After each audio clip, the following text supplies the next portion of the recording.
Under the eyes of the world's press and television, Greek archaeologist Liana Souvaltsis digs away at the remote Egyptian oasis of Siwa.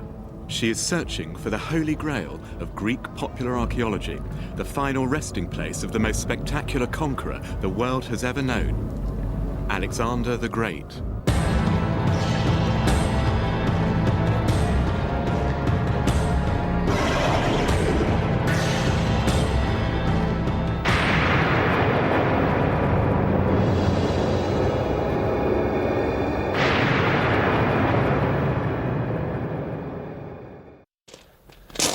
Ever since my childhood, the myths and stories of Alexander the Great have captured my imagination.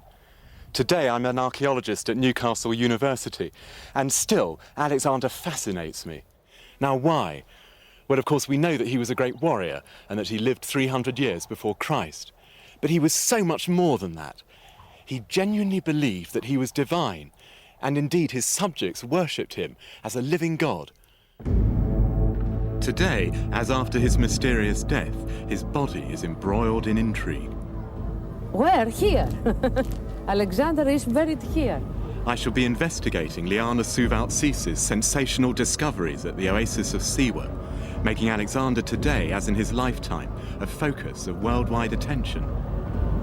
We found 2 Greek inscriptions, and the formations reveal the truth.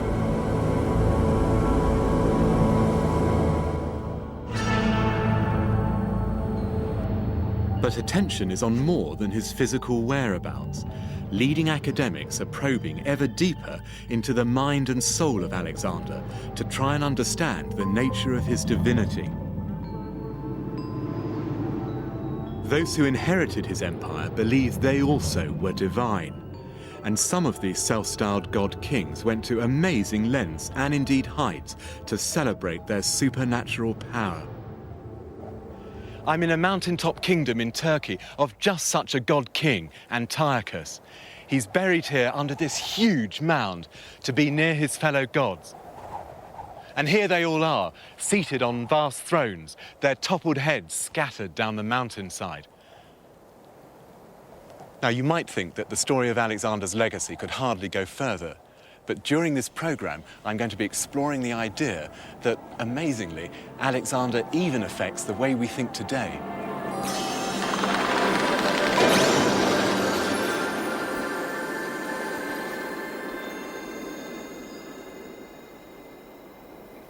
That Alexander is buried in Siwa, I am very positive.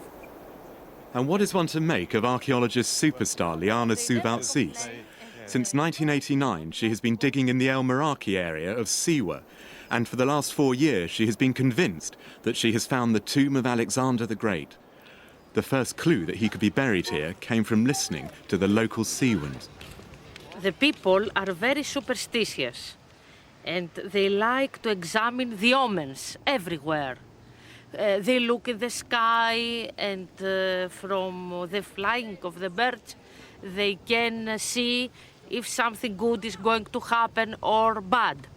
They told me that in this area, according to their legends, was buried a famous king with his sword and his arms. That we are going to find the body, I'm very positive. We shall wait and we shall see. If the burial place of Alexander could be found, it would have enormous significance for the Greek and Egyptian peoples. But what are the prizes to be won? Well, judging from the finds in his father's tomb, there's the possibility of treasures on the scale of Tutankhamun.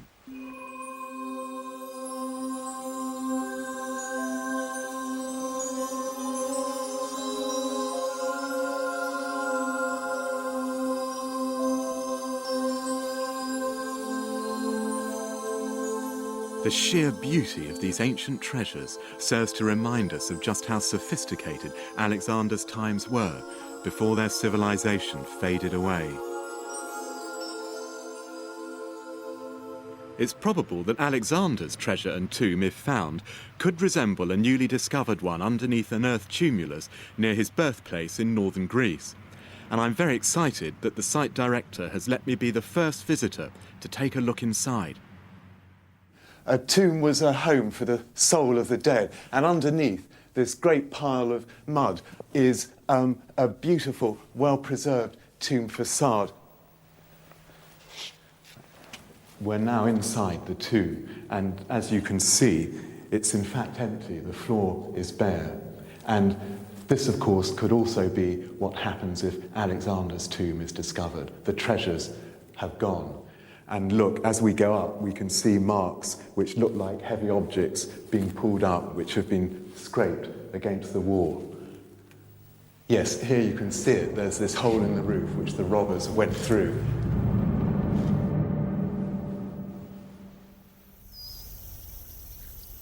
But the most likely resting place of Alexander is Egypt. And as we've heard, the present focus of world attention is the oasis of Siwa, honeycombed like this hill of the dead with burial chambers. This is just one of a whole labyrinth of Ptolemaic tombs in the Siwa area. Now, for those hunting for Alexander's long-lost tomb, the prize would be much more than the mere dream of finding treasure. It would be knowledge. We know that Alexander's body was embalmed and buried somewhere in Egypt, and mummified corpses from his time survive. There are parts of one behind me. And modern experts can extract lots of information from corpses like this. The Manchester Museum Mummy Forensic Team has been appointed by Liana Sulvaltsis to carry out the investigation on Alexander's body.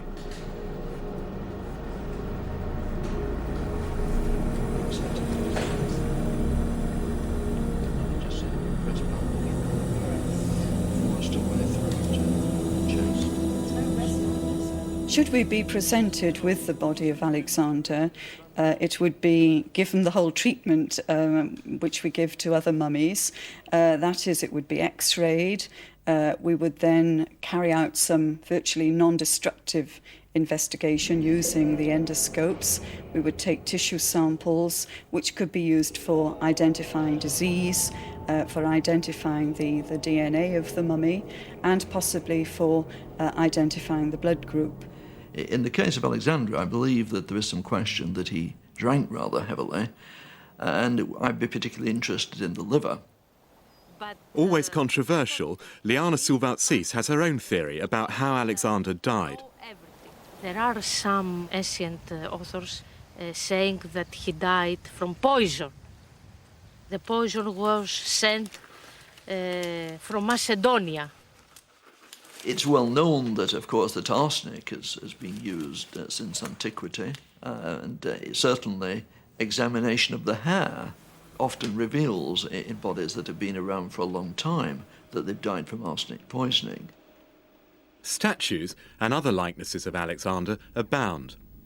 It's said that although he was short, he had the most beautiful of forms, with fair skin and a sweet smell. He had a liquid gaze and flushed readily. But would the finding of his bodily remains ever make it possible to get an idea of what he actually looked like? If we had the skull of Alexander the Great, then we would be able to do with him what we did with his father, Philip II of Macedon, namely this.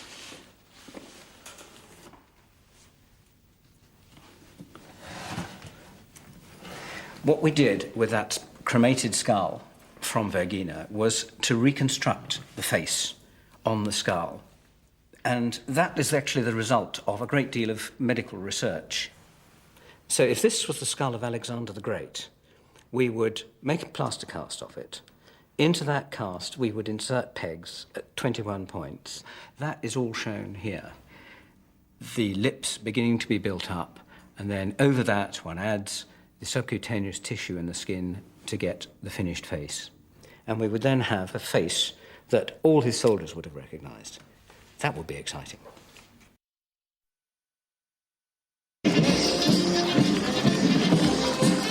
I'm in Thessalonica, in the Macedonian area of northern Greece, Alexander territory. National Day serves to illustrate their newfound expression of Greek pride. It was less than 2 centuries ago that the Greeks threw off 500 years of Turkish domination. They are fervently proud of Alexander the Great.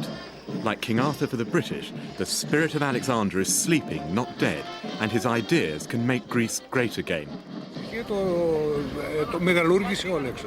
He is saying that the significance of Alexander is that he goes beyond frontiers, goes beyond the frontiers of Greece and is a world figure.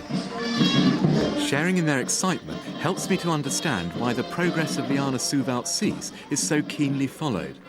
Possession of the body of Alexander has always been of paramount importance, particularly during the power struggle on his death. Today, it would still be an important relic, and national feelings would certainly run high if the body were to be discovered. So, where is the body? My search has brought me to Alexandria, on Egypt's Nile Delta, the greatest of the many cities Alexander founded and gave his name to. From what trustworthy ancient accounts there are, we know that Alexander's body was on display here from shortly after his death in 323 BC, for almost 600 years. And for scientists hoping to get their hands on him, this is quite a likely place, I think, for his body to be unearthed. The trouble is, Alexandria has never ceased to be a living, vibrant community. So the modern city has grown up on layer upon layer of the past. And precisely because the Greek and Roman city is now so deep down, it's never really been properly excavated. But chance discoveries from time to time have revealed tantalizing glimpses of an ancient world under these pavements.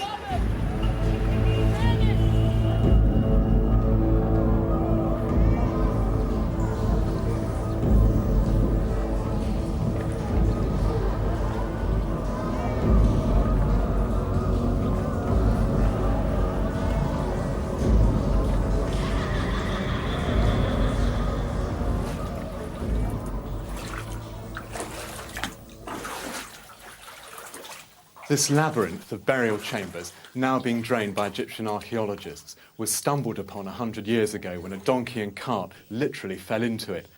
It's these chance discoveries that feed the dreams of Greek enthusiasts bent on recovering the body of their beloved Alexander. This is just one of a warren of Roman catacombs in use at the time we lose track of Alexander's body.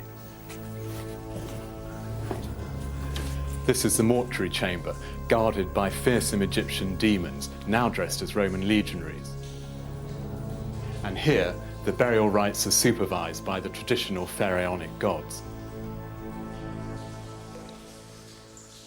But what further light can be shed on the mystery of his whereabouts?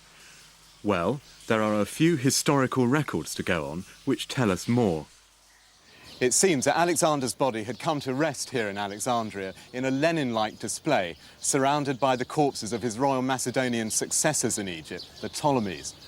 Now, all we know about his supposedly magnificent mausoleum is that on the surface there was a pyramid, seemingly recalling the grandiose ideas of the old pharaohs.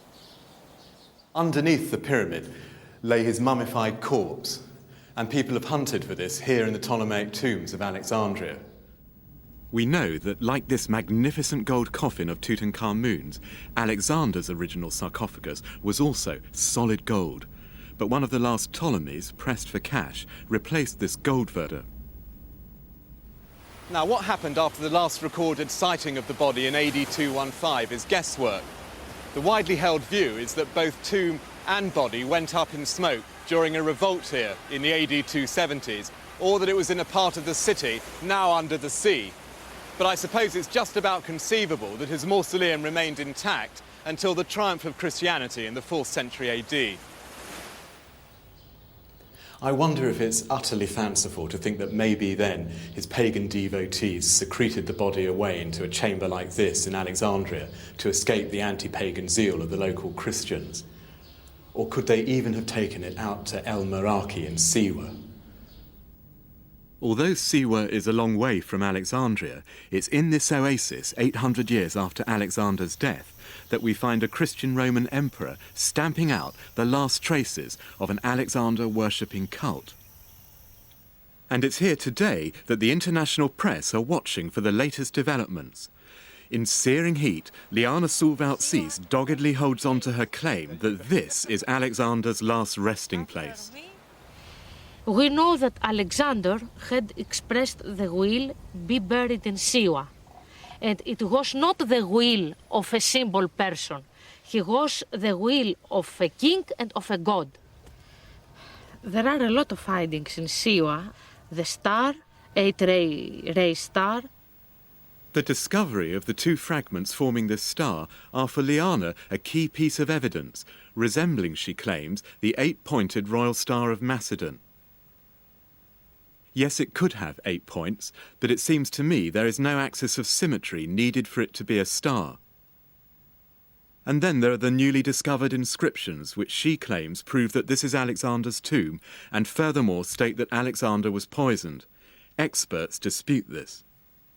They say it is not written, the word poison. It is written here, EU. EU. But this is the Latin personal name, Servius. Servius Sulpicius. This is part of No. This is EU.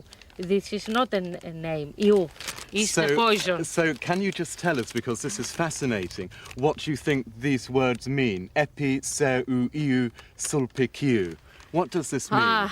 Sulpicius, of course, it is a Roman name, but I told you, be patient and you will know everything. I hope very soon. Well, what did I make of her, this current archaeological superstar? She's certainly a delightful woman, and I must say I admire her enthusiasm and fizz. The trouble is, it's precisely these qualities which make her the opposite of a dispassionate investigator. The bunker mentality here at El Meraki has resulted in the withholding of vital evidence needed if top experts are to contribute to the debate. Talking to her rapidly degenerates into a cat-and-mouse game. But I will say that what I heard in no way encourages me to expect an imminent discovery of the body. To give a precise example, she claims one of her inscriptions hints at the death of Alexander by poison. But specialists in Greek inscriptions would easily recognize in her word for poison part of the word Servius, a common Roman name. Liana Suvaltsis is but the latest in a line who imagine feeling the power of being near the body of Alexander. But as always in this search, you never know what will happen next. The head of the Egyptian Supreme Council of Antiquities certainly doesn't dismiss this location. There should be something belonging to Alexander in Alexandria, but there is there's no doubt that there should have been something for him also in Siwa. We didn't find the mummies in the tomb of the kings in Egypt, in the Valley of the Kings. We found the mummies were stored somewhere else. So it's not necessary to find the mummy, but at least to be sure about the text. Well, what has she found?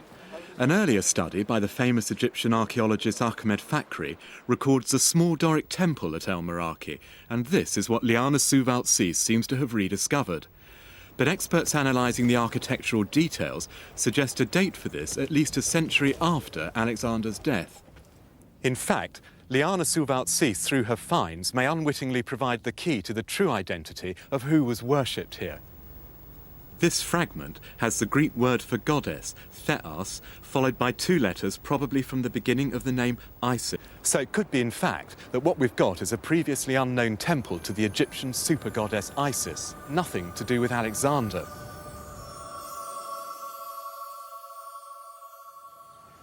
Riveting though the hunt for Alexander's tomb is, academics are now starting to realise that there is something far more important for us today than his mere corpse. It's the search for the truth about his life, and here feelings can run high. I sort of regard Alexander as a figure strongly analogous to Hitler. He comes riding in on his great white horse, a symbol of control of all the unruly forces of darkness. I should think you would probably be a rather aggressive and mindless young man. In spite of such conflicting views, we do know for certain that by the end of his spectacularly successful life, both he and his subjects believed he was divine. And experts tell us that the fallout from this new phenomenon affects many of the world religions to this day. Could this possibly be true?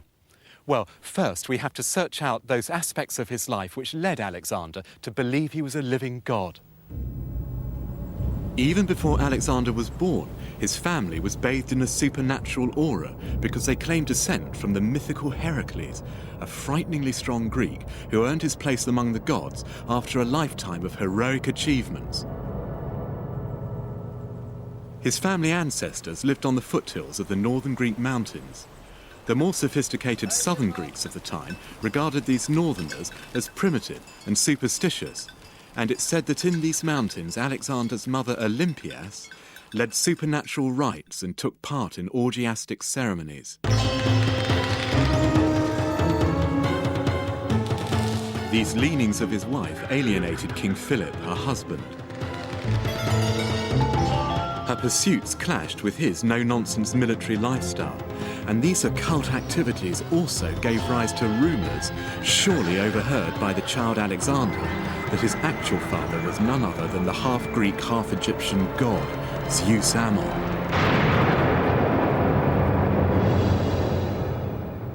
Alexander's upbringing in a palace rife with magic and ancestor worship could well have encouraged a mystical streak, and left him open in later life to the idea that his achievements were revealing his own divinity. Alexander quickly proved to be a brilliant military leader. He led from the front, spearheading the cavalry charges. He was supremely brave and inspired his men. At the defining Battle of Issus, he defeated a Persian army many times his size, at one stage leading a charge right to King Darius himself, forcing him to flee the battlefield.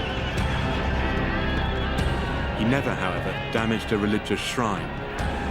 His conquests gathered pace, taking more and more of the vast and powerful Persian Empire. Within the first 3 years of his campaign, he had united all Greece, thrown the Persians out of Asia Minor, and taken Judea.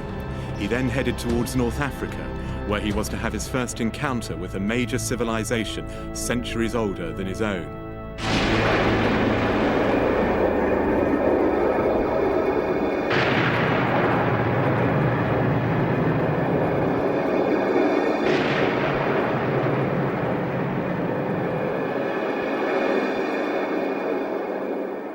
Alexander arrived in Egypt in 332 BC, liberating it from the hated Persians. Although Egypt had just felt the raw power of Alexander, he in turn was now to have a close encounter with the raw power of the Egyptian gods. 2 lines of rams marked the entrance to the massive temple of Amun at Thebes. This god was to play a big part in Alexander's life.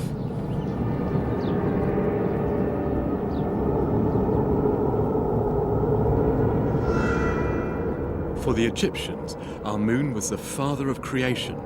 The pharaohs ruled by his will and thanked him by adding yet more to this extraordinary complex. Right in the heart of the temple, we see Alexander himself assuming the role of a semi-divine pharaoh, making pious offerings to Amun, the god he'd learnt about as a child. The hieroglyphs say, Alexander is king of the south and north, chosen of Amun and beloved of the sun god Ra, son of the sun, lord of risings.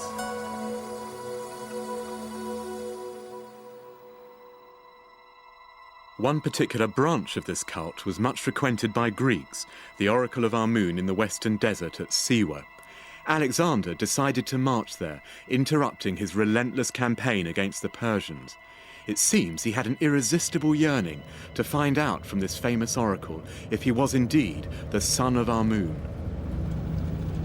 The journey to Siwa was no picnic, and for someone in the middle of a long and dangerous military campaign, this major digression into the desert was strategically risky and indeed foolhardy.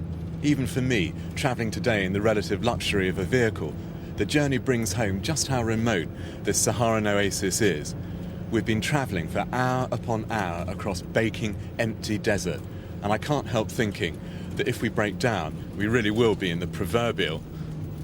Now, the Greek historian Diodorus writes, after 4 days, the army's water gave out, and Alexander's men fell into a fearful thirst. All were in great despair and feared for their lives. Well, luckily, and as if to prove the gods were on his side, a rainstorm saved them, and they finally beheld the blue waters of Siwa.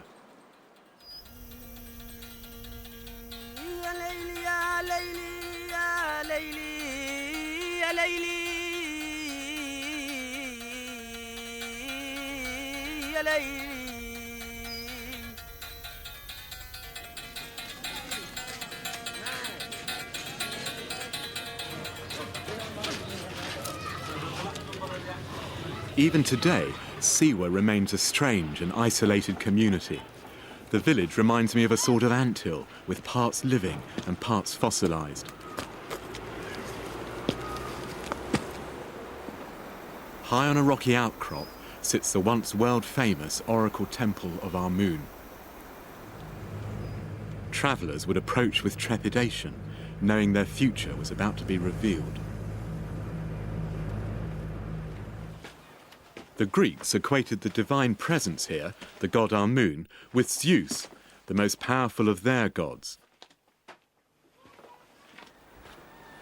When the pilgrim finally got to the top of the mound, he approached the temple itself. The Roman historian Curtius says that when Alexander arrived here, he was welcomed by priests and by local women chanting hymns to Amun.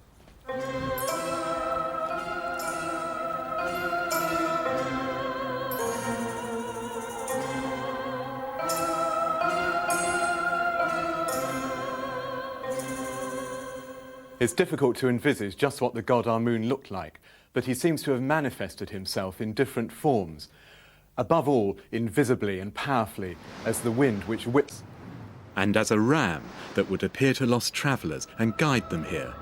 Now, what happened next is a mystery, because the prophet priest took Alexander into the Holy of Holies here on his own, and even on his deathbed, Alexander never revealed the secret words of the god. But a clue as to their content emerges from Plutarch's account of what happened the very next time Alexander was exposed to great danger with his troops. He uttered up a prayer, implying he now believed he was the son of a god. "Listen, you gods," Alexander shouted. "If I really am your son, help us now as we go into battle."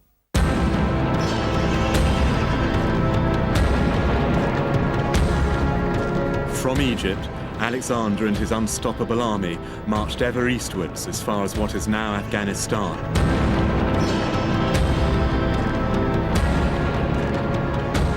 In Pakistan, he fought against fearsome war elephants. This coin shows Alexander attacking an elephant, and this later one from Egypt shows him wearing an elephant's scalp, implying that he has now even taken on the power of an elephant. In just 13 years, he had completely conquered the Persians and now had control of the largest empire the world had ever known. Untold wealth began to flow back to Macedonia. Even their coins were now of gold. With the Macedonians now the master race, there was mounting belief that their leader was more than a man, that they were being led in fact by a man-god, and they sought ever more extravagant ways to reflect this. As Alexander neared the end of his life, he saw himself ever more strongly as a god. Indeed, the ancient writers suggest that he issued an order demanding divine worship from his subjects.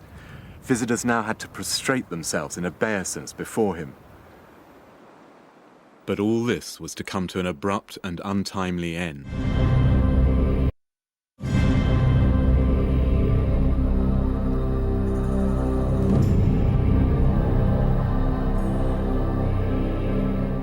Alexander died at the age of 32 in Babylon as he was planning yet more conquests. As he lay dead, shock and dismay spread through his entourage. Did he die of alcohol, of fever, or did jealous Macedonian rivals poison him? Whoever possessed his body would be seen as his heir, and Macedonian generals prepared to take it back to Greece, in spite of Alexander's deathbed command to be buried at Siwa. A vast wheeled temple taking 2 years to build housed and transported his divine remains. Hauled by 64 mules and preceded by an army of road builders, it travelled through his empire. The occupants of the towns and villages it went through paid homage as if a very god was passing them by. As the procession went through Syria, Alexander's close friend Ptolemy, who was governor of Egypt, hijacked it and diverted it towards the Nile. But in the end, even Ptolemy ignored his king's dying wish and took the body back to his new Egyptian capital, Alexandria. Out of the death of the historical Alexander was born something new and lasting.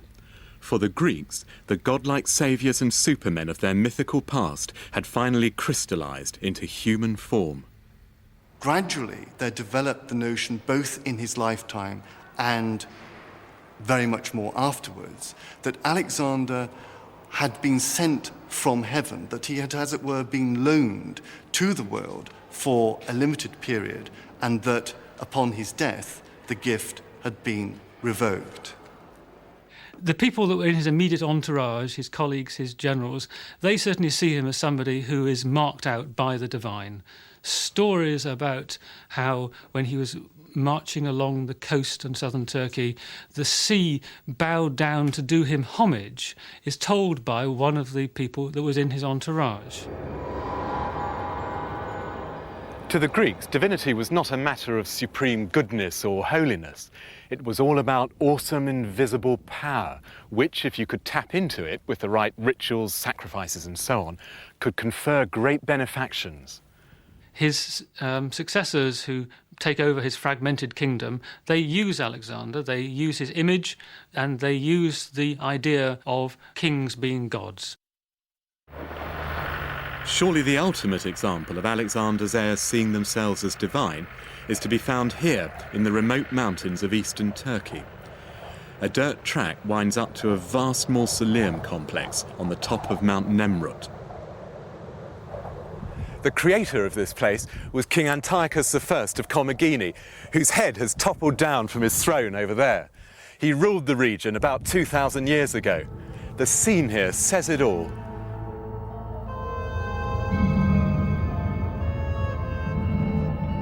The headless statue of Antiochus sits seemingly on the roof of the world, indeed on the very threshold of heaven.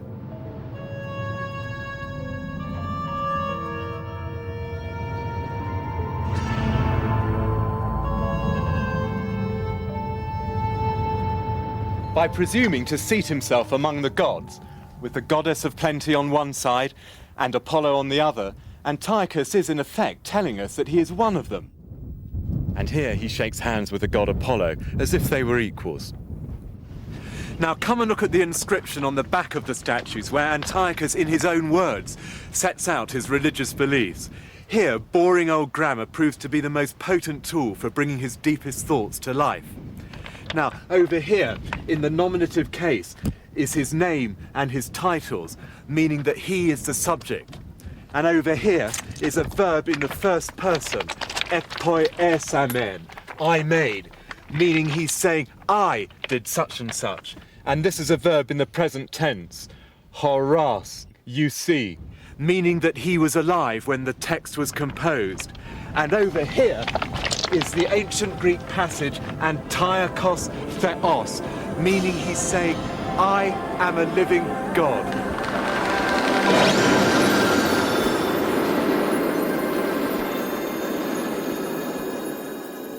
Well, you could be forgiven for thinking that Alexander's impact had peaked here in these mountains. But his conquests did not stop here, of course. They extended several thousand more miles eastwards to India, where his arrival triggered changes as dramatic as these, but in the mind. And this also applied down here to the south in the homeland of Judaism, where Alexander's influence brought about a transformation in Jewish attitudes in the years leading up to the birth of Christ.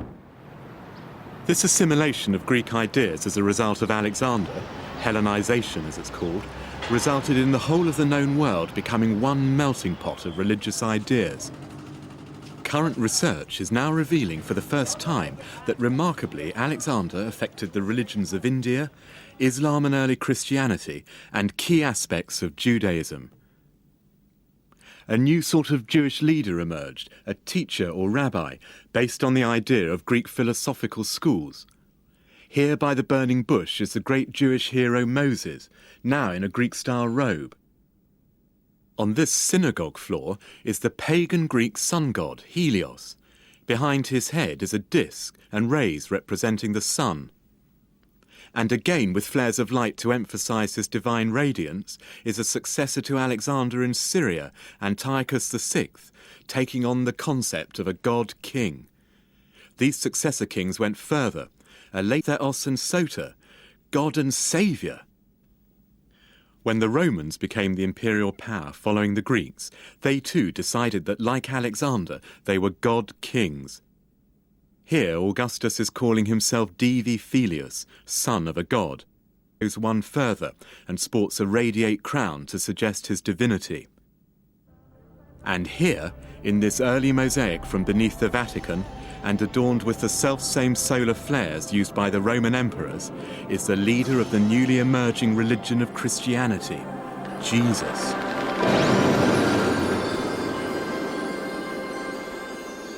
Conventional Christians usually think that Jesus was naturally divine, and that the early Christians did not need to interpret his divinity, but simply record what they had experienced of him. Although mainstream theology continues to emphasize the Old Testament precedents for the launch of Christianity, and pretty unusual happened around the death of Jesus, the controversial Professor Burton Mack does not think that the Jesus of the early church came from the Jewish tradition. The kings of Israel, as they were seen, portrayed, and eulogized in later historical reports, were never understood to be divine. So the notion of divinity, and especially of a universal royal divine figure, it just does not come from the Israelite tradition. His radical solution is to look elsewhere for the inspiration for the Christ we have today. This fascination with Alexander is that you have, for the first time, a clear concept of a man-god. And so at the same time as we have this marvelous romance of Alexander filling the mentality of the time, we have the Gospels being written about Jesus, and the similarities are striking. In a nutshell, Professor Mack is making the revolutionary claim that the fundamental nature of Christ as both man and God ultimately derived from the Greek tradition of the divinity of Alexander.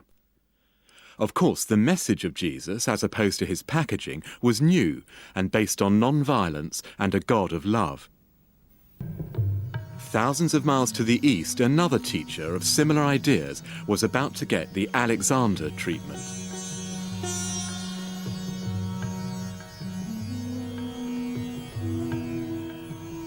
The features of Buddhism before Alexander, essentially, the Buddha was a philosophical figure rather similar to Plato or Socrates. He had not emerged as a great superman, a godlike figure.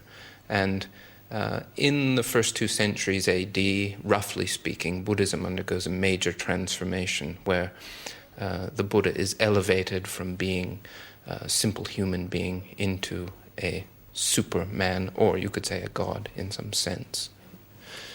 So these statues come from the part of India which Alexander conquered and which subsequently retained its connections with the Western world. So figures there typically show the Buddha with a halo and with robes of Greek and Roman type.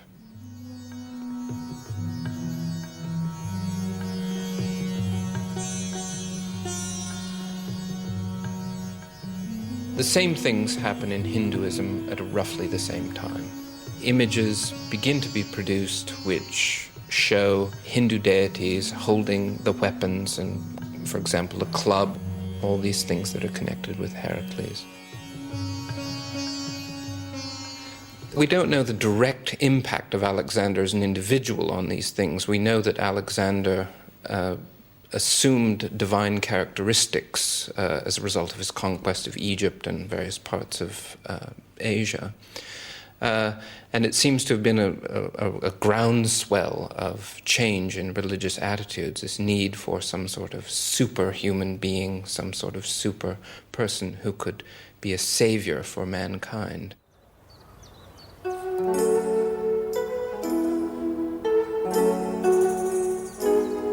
Eventually, the civilizations of Egypt, Greece and Rome died away, and much of classical thought was lost as Europe entered the Dark Ages.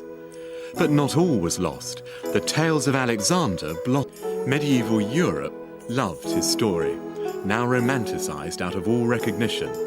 knight was being used as a model of virtue, bravery, and above all of a traveller to the ends of the earth to fight distant barbarians. It may seem odd that a figure so purely military as Alexander could be accepted and seen as a paragon of virtue by the medieval Christians, but let's not forget that medieval Christianity was also a highly military religion.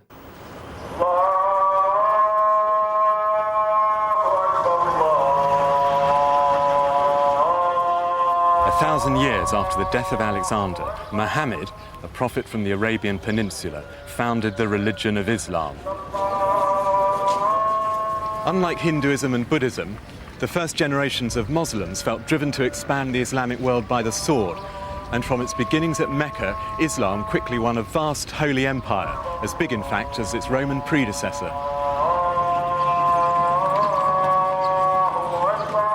The impressive Arab citadel in Cairo, containing the magnificent Muhammad Ali Mosque, emphasizes the sophistication and military might of Islam. New research by historians is bringing to light an important source of inspiration for their military conquests. Early Arab writings suggest that the precedent they were following in this armed expansion of God's kingdom on earth was none other than Alexander the Great, whom they saw as a military genius, but conquering for God's glory, not his own. The first appearance of Alexander in Arabic literature is in fact in the Quran. Alexander is, of course, not normally known by the name of Alexander in the Quran and in the other early Arabic writings. The name he's given is Dhul Qarnayn, which means the two-horned one in Arabic. That's a name that he acquires from the representations of him where he is shown with the ram's horns of his supposed father, the god Ammon. This is a unique image. It represents Alexander the Great visiting the Kaaba at Mecca, the holy black stone which stands at the center of the most holy city of the Islamic world. No image could express more clearly how seriously Alexander was taken by Muslim thinkers and writers in the medieval world.